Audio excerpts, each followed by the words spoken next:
Okay, we're moving along here in the PowerPoint for chapters 15 and 16. We're going to start with slide number 7. We're going to talk about government as the regulator of the economy. An economy is a system of production and consumption of goods and services that are allocated through exchange. And traditionally, especially through the 1800s, the economic system of America was generally laissez-faire. Okay, laissez-faire was government. The federal government generally kept its hand off of the economy. They let the free market and winners or losers, just to kind of interact with one another, and just they were very content to leave it alone. A lot of this was derived from Adam Smith's book in 1776 called The Wealth of Nations. Okay, that private firms should be free to make their own production and distributive decisions. If you've ever read The Wealth of Nations, or probably the most famous section of it is I'm paraphrasing it, but it goes something like this. It's not because the butcher or the baker are nice guys that they sell product to you that is really, really good at a really, really good price. The reason the butcher and the baker do what they do and they sell you a good product at a reasonable price is because of their own self-interest. They know if they do not provide good goods and services to you at a decent price, you're not going to buy it, so it's not going to help them and their family. So in many respects, the butcher and the baker is being very, very self-serving when he or she is selling you a good product at a very, very low price. In other words, Adam Smith said that what drives free market capitalism is something he calls the invisible hand. It's the invisible hand of self-interest, but the irony of self-interest is that when you multiply that across myriad transactions, goods and services that are produced and sold are better for everybody. So it's kind of interesting there. And the American federal government basically adopted that throughout much of the 1800s. There were some limits to laissez-faire capitalism. The federal government felt that certain sectors of the economy should be run by the government. One aspect of that was roads. A government also needs to impose order on private transactions, regulating banking, currency, contracts. Again, a lot of this is specified in Article 1, Section 8 of the Constitution. But largely, with the exception of those items, the federal government generally felt that it should be, most of the economy should be left in private hands. The great shift occurred in the Great Depression, although you did see remnants of that earlier with the creation of the Food and Drug Administration because of some of the violations of food laws and health and hygiene issues that were found in the late 1800s and early 1900s. If you go to the next slide there, slide number 8, it talks about different ways that the government becomes the regulator of the economy. And basically, government will begin to step in if it can achieve two things, one of which is economic efficiency, and the second is economic equity. The idea of economic efficiency is how can the government foster the fulfillment of as many of society's needs as possible at the cost of as few resources used to accomplish that objective. In other words, the greater of output for a given input, the more efficient the process is. Okay, and then the second aspect of government regulation is something called economic equity. Is that when the outcome of a transaction is fair for both parties. So let's talk a little bit about deregulation and regulation. Okay. The government, if you go to the next slide there, slide number 9, it says, although government is intended to increase economic efficiency, it can have the opposite effect if it unnecessarily increases the cost of doing business.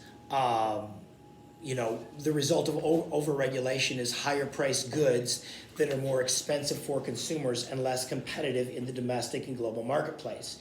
A great example of overregulation would be in the car market. Okay, we've got an environmental protection agency, so there's all kinds of stringent environmental requirements that are mandated upon car manufacturers, for emission standards, for the cars, or various other areas. And so what you may or may not realize, and you can see this, especially if you look at a new car, you can see a lot of the costs that they associate, that are plugged into that car. But, thousands of dollars of a car price of a new car has to do with government regulation. In other words, if the government pulled those regulations off, the brand new cars you're buying would be thousands of dollars cheaper.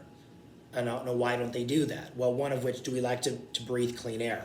Do we like to drink clean water? Okay, in other words, there's regulations on car manufacturers, there's regulation on factories to preserve the environment. But then again, at what cost? And then the challenge is when you've got products produced overseas. For example, China does not have an environmental protection agency.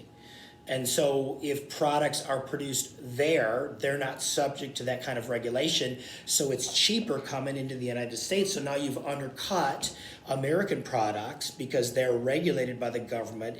I'm just using the environment as one example.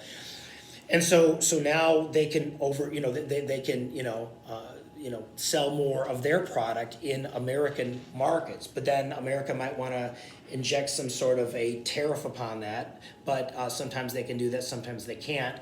One way that the American federal government kind of equalizes the playing fields to help American products that are subject to EPA regulations is they mandate that products coming in from China or a foreign country have to adhere to some aspect of the Environmental Protection Agency's regulations, thus making them more expensive and more at a parity with other American products. Okay, so there's all of that kind of stuff goes on in this idea of regulation. In other words, if a goal is some form of environmental safety, it's going to cost us. Okay, or any kind of safety regulation by the government. Think of children's toys. The choking hazards or the different warnings you see on children's toys, and things that are imposed by the federal government upon upon manufacturers to achieve some form of economic equity. Okay, if you look at slide number 10, talking about deregulation. Okay, in other words, the economy can be affected if the government deregulates a part of an industry. The government began to deregulate the airlines industry, okay, in 1977. So airline prices are lower now because, again, there's a lot more competition that goes on between airline companies. One, I guess this is an example of the law of unintended consequences. The government deregulated the banking industry in the mid-1990s under the Clinton administration.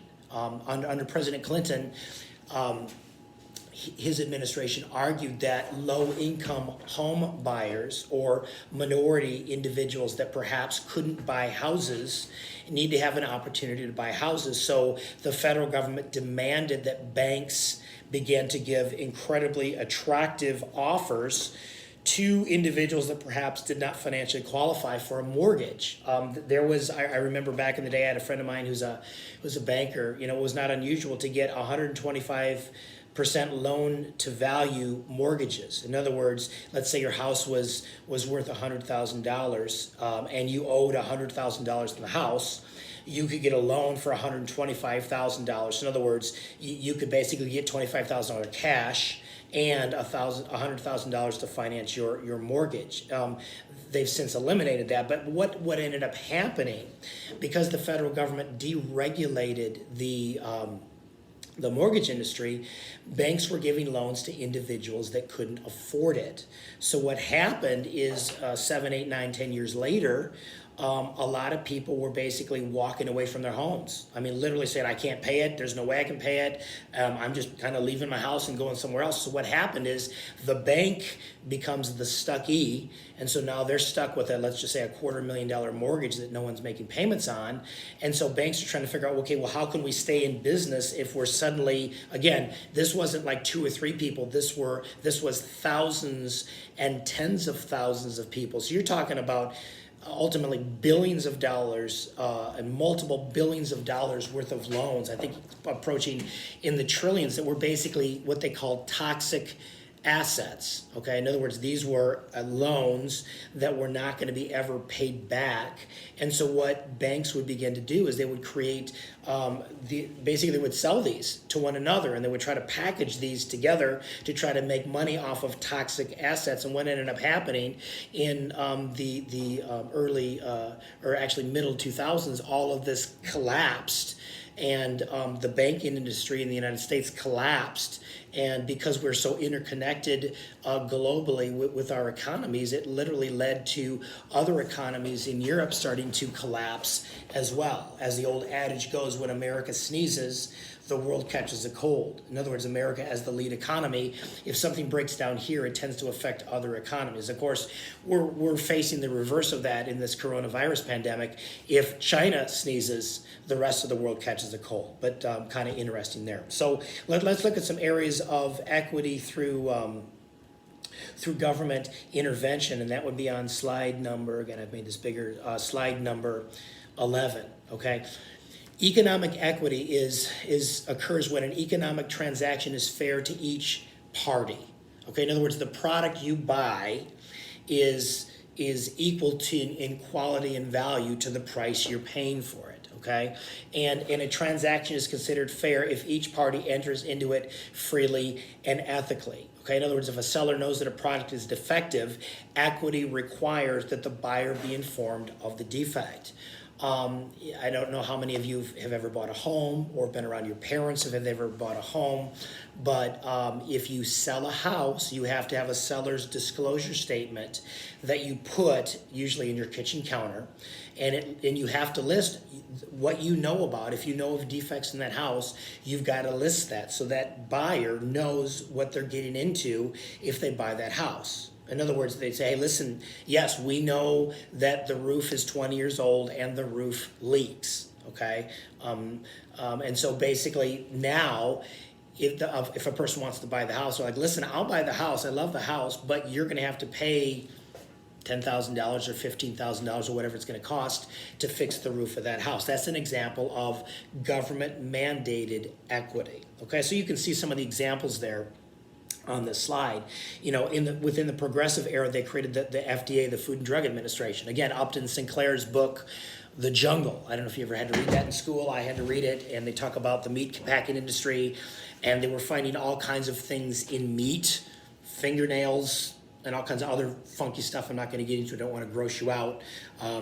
If you want to read about it, go ahead and read it. But basically, it was not regulated by the government. So you're buying hamburgers or you're buying hot dogs that have fingernails or other parts in it, okay? In other words, yeah, gross. So the government had to go in and regulate that, creating equity, okay? I'm not gonna buy meat that's got other body parts in it and all kinds of crazy stuff like that.